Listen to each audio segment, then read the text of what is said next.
Everyone, welcome back to my channel. তোমরা সবাই কেমন আছো? আশা করি ভালো আছো, আমিও ভালো আছি। এই গল্পের আগের পার্টটি যদি দেখে না থাকো অবশ্যই দেখে নাও। আর হ্যাঁ, ভালো লাগলে like, share, comments and subscribe অবশ্যই করবে।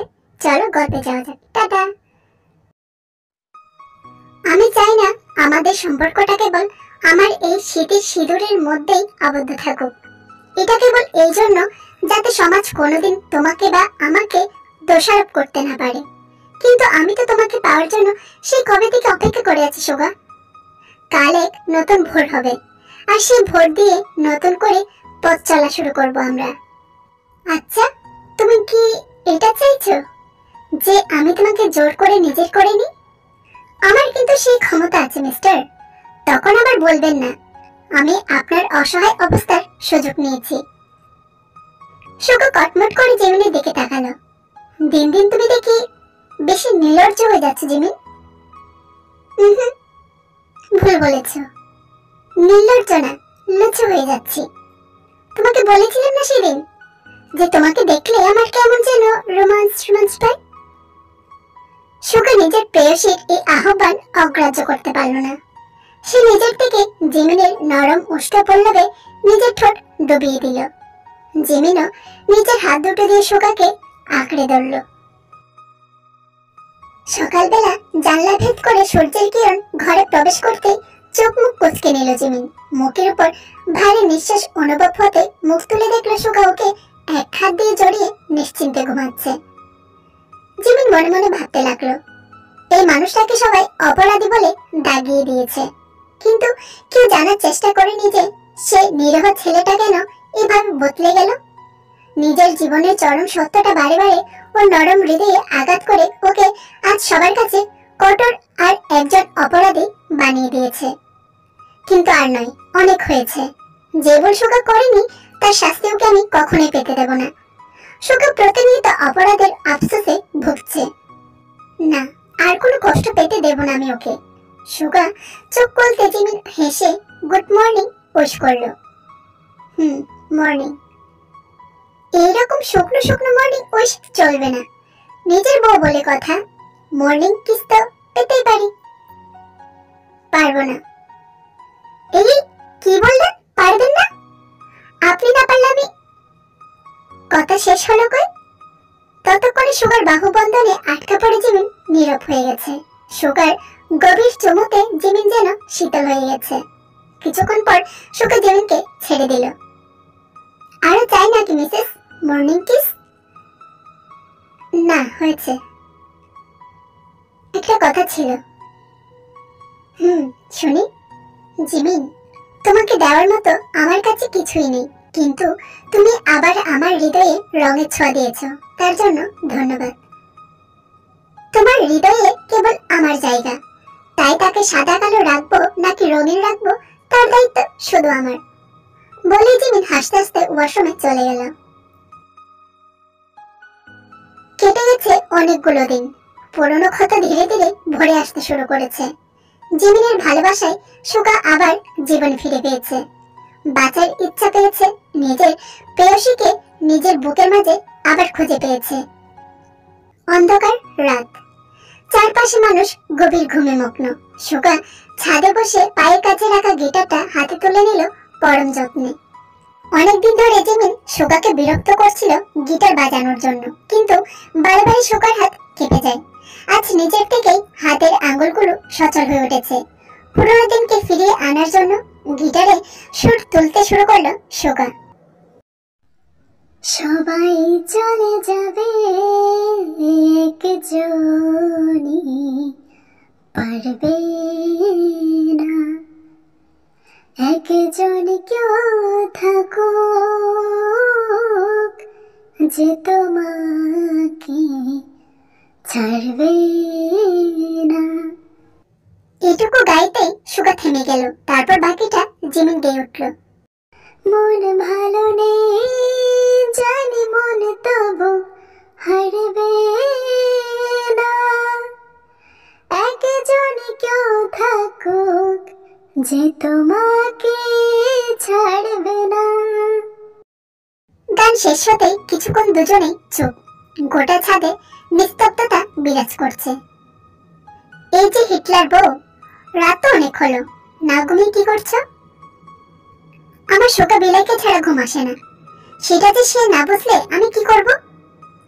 চলো তোমাকে ঘুম পাড়াই দিই। না শোকা, আরেকটু থাকি।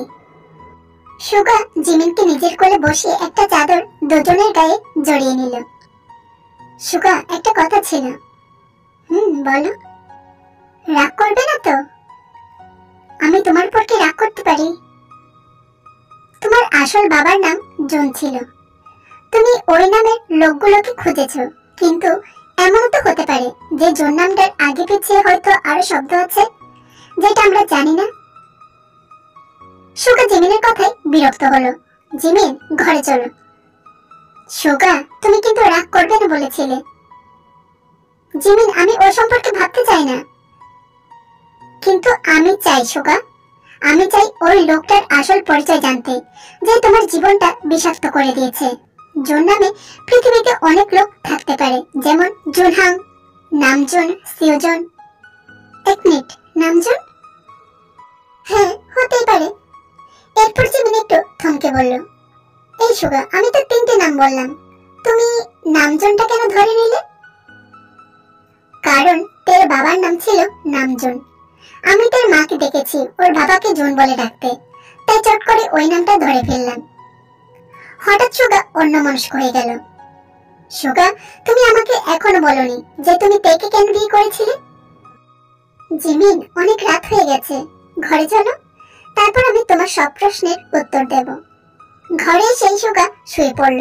জিমিন সুগার বুকে মাথা রেখে আবার একই প্রশ্ন করলো। সুগা একটু চুপ করে থেকে জিমিনকে নিজের সাথে আরো শক্ত করে জড়িয়ে তারপর বলা শুরু করলো, শহরে যাবার পর আমার সবার প্রথমেই একটা কাজ ছিল, জন নামক মানুষটাকে খোঁজা, কিন্তু ওরকম নামের কাউকে আমি খুঁজে পাচ্ছিলাম না। সেখানে একদিন হঠাৎ আমার তের সাথে দেখা। ছোটবেলায় কয়েক বছর আমি শহরে বোর্ডিং স্কুলে পড়াশোনা করেছি। উইকেন্ডেও আমি বাড়িতে আসতে পারতাম না, তাই আমি একটা গানের স্কুলে ভর্তি হয়েছিলাম, যেখানে তেও গান শিখতো। কিন্তু এত বছরের পর ওকে দেখতে পেয়ে একটা ভরসা পেয়েছিলাম, ভেবেছিলাম তেও যেহেতু গানের জগতে পরিচিত মুখ, তাই ও আমাকে নিশ্চয় বলতে পারবে যে জনকে। জিজ্ঞেস করাতে জানতে পারলাম ও সে ব্যাপারে কাউকে জানে না, চিনে না। তার উপর তে আমার মাথাটা পুরো খারাপ করে দিয়েছিল ভালোবাসি ভালোবাসি বলে। কিন্তু আমি কখনো থেকে ভালোবাসতে পারিনি, পারবই বা কি করে? আমার মন তো অন্য জায়গায় গচ্ছিত ছিল। যখন তে আমাকে বিয়ে করতে চাইছে সে সময় হঠাৎ একদিন একটা পেপার কাটিং পাই, যেখানে গায়ক জোন লেখা ছিল। আমি সেই দিন বুঝতে পারি জোন নামক লোকটি শহরেই ছিল, গানও গেয়েছে, কিন্তু তাকে খুঁজতে হলে গানের জগতের মানুষের সাথে ভালোবেসে পরিচিত হতে হবে। তাই অনেক ভেবেচিন্তে একটা স্বার্থপরের মতো স্টেপ নিইনি, তাকে বিয়ে করি, কারণ একমাত্র তে আমাকে সেই মানুষটা পর্যন্ত পৌঁছাতে পারে। তাকে বিয়ে করার পর সমস্যা হলো ও আমার কাছে আসতে চায়, কিন্তু আমি তো তা চাইনি। তাই জিসু নামক একজন মেয়েকে আমার পার্সোনাল সেক্রেটারি হিসেবে নিয়োগ করি। সবাই জানতো জিসুর সাথে আমার অ্যাফেয়ার চলছে, আমিও চাইতাম তে তাই ভাবুক, তাই জানুক। যদিও জিসুর সাথে আমি দূরত্ব বজায় রেখে চলতাম। এভাবে চলে যাচ্ছিল, আমিও প্রাণপণে খুঁজছিলাম ওই মানুষটাকে নিজের হাতে শাস্তি দেব বলে। কিন্তু জিমিন বুঝতে পারলো তের সাথে সুগা সেদিন যেটা করেছে সেটা মনে পড়ে সুগা চুপ করে গেছে। তবু আজ তার সব জানতে হবে সেদিন রাতে কেন এমন হলো। সুগা, এত কষ্ট পাচ্ছ কেন? কষ্ট নিজের ভেতর চেপে রাখলে আরো কষ্ট হয়। তুমি আমার সাথে শেয়ার করো, তাহলে দেখবে কষ্ট অনেকটা কমে যাবে। জানো, আমার জীবনে সবচেয়ে বড় ভুল ছিল জিসুকে অফিসে ঢোকানো। সেদিন আমাদের অফিসে একটা পার্টি ছিল, আমিও ছিলাম ওখানে। অনেক রাত হয়ে গেছিল বলে প্রায় সবাই চলে গিয়েছিল, কিন্তু আমি তখনও খাবার খাচ্ছিলাম বলে আমার দেরি হয়ে যায়। খাওয়ার সময় খুব জল পিপাসা পায়, তখনই জিসু আমাকে একটা জুসের গ্লাস দিয়ে বলে সমস্ত জল শেষ। আমার যেহেতু জল পিপাসা বেশি পেয়েছিল তাই ওটা নিয়ে আমি খেয়ে ফেলি।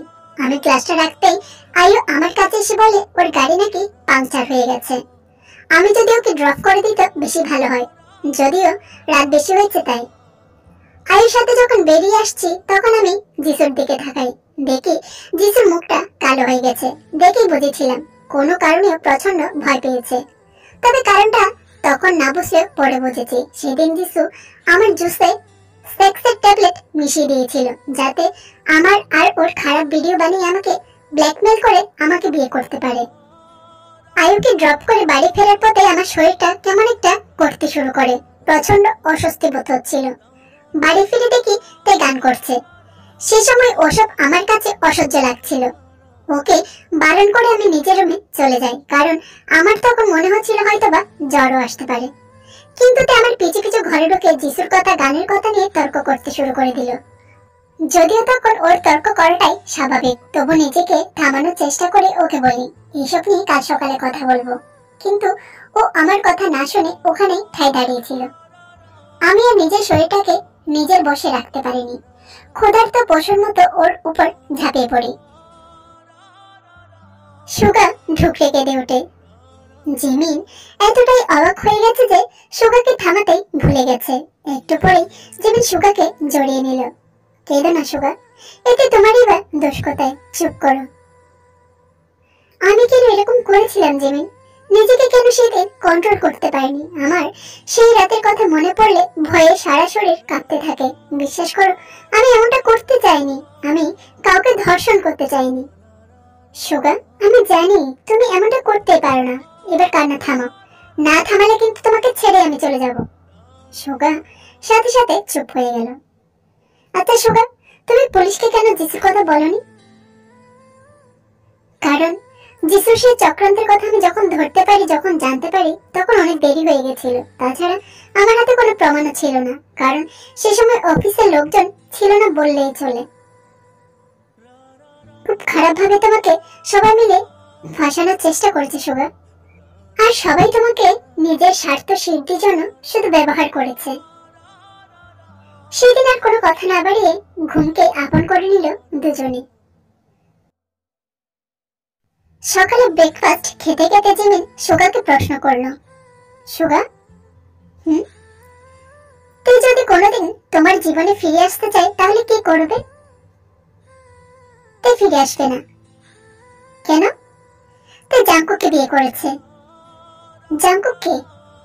আইপিএস জিয়ন জাঙ্কুক, যে আমার আর তের কেসটা হ্যান্ডেল করছিল। সুগার খাওয়া শেষ হতে জিমিনকে বলল, জিমিন, আমি স্টাডি রুমে যাচ্ছি, কতগুলো বই পড়ার আছে, তোমার হলে তুমিও এসো। জিমিন খাবারগুলো নাড়ছে আর ভাবছে, জাঙ্কুক নামটা কেমন যেন ওর চেনা চেনা লাগছে।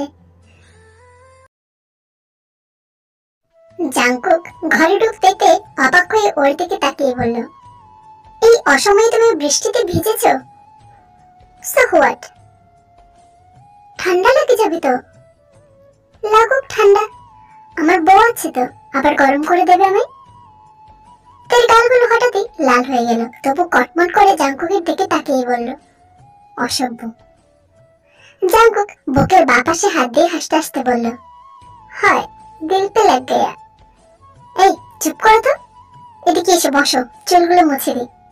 জাঙ্কুক চুপ করতে সেই ছোঁয়াগুলো অনুভব করতে লাগলো। দুজনেই কিছুদিন আগে হানিমুন থেকে ঘুরে এসেছে। তারপর থেকে আরো বেশি করে থেকে কাছে পেতে চাই জাঙ্কুকের সে বেহায়া মনটা। কিন্তু ওদের এই রোমান্টিক পরিবেশের মাঝে বিরক্ত স্বর তুলে তার ফোনটা বেজে উঠল। জাঙ্কুক অসহায় ফেস করে তার দিকে তাকাতে হেসে ফোনটা নিল। আননোন নাম্বার থেকে ফোন এসেছে, তবু কিছু মনে না করে তে রিসিভ করলো। হ্যালো, কে বলছেন? মিসেস জিয়ন্তের সাথে কথা বলছি কি? হ্যাঁ বলছি, আপনি কে? কাইন্ডলি যদি জিয়ন জাঙ্কুককে পাওয়া যেত তাহলে ভালো হতো।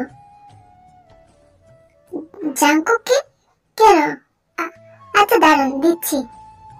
জাঙ্কুক তখন ভ্রুকুচকে তার কথাগুলো শুনছিল। এবার ওর থেকে ফোনটা কেড়ে নিয়ে বলল, আমি জিয়ন জাঙ্কুক, আপনি কে বলছেন? আমার কথা শোনার আগে একটু অন্য সাইডে যান, যেখান থেকে আপনার কথা কেউ শুনতে না পায়। জাঙ্কুক ফোনটা নিয়ে ব্যালকনিতে চলে গেল। বলুন। আমার পরিচয় আমি আপনাকে দিতে চাই না। খুব তাড়াতাড়ি আমাদের দেখা হবে। যদি মিস্টার সুগাকে খুঁজে পেতে চান তো যে অ্যাড্রেস মেসেজ করব সেখানে চলে আসবেন। মিস্টার সুগাকে সেখানেই পাবেন, আর পারলে একাই আসবেন। ধন্যবাদ। কলটা কেটে গেল। তার ঠিক 5 সেকেন্ডের মধ্যে ফোনে একটা মেসেজ এলো। একটা অ্যাড্রেস, যেটা কিনা শহর থেকে অনেকটা দূর। জাঙ্কুক মনে মনে ভাবতে লাগলো, এটা কোনো ফাঁদ নয় তো, হয়তো সুগা আমার থেকে বদলা নিতে চায়। কিন্তু ওকে পেতে হলে তো একবার যাচাই করে দেখতেই হবে ওই অ্যাড্রেসে। ফোন থেকে মেসেজটা ডিলিট করে দিল জাঙ্কুক। তারপর ঘরে এলো, ঘরে এসে দেখে তেইনি হয়তো নিচে গেছে। তবে একটা ফোন কল জাঙ্কুকের চিন্তা ভাবনাকে এলোমেলো করে দিচ্ছে।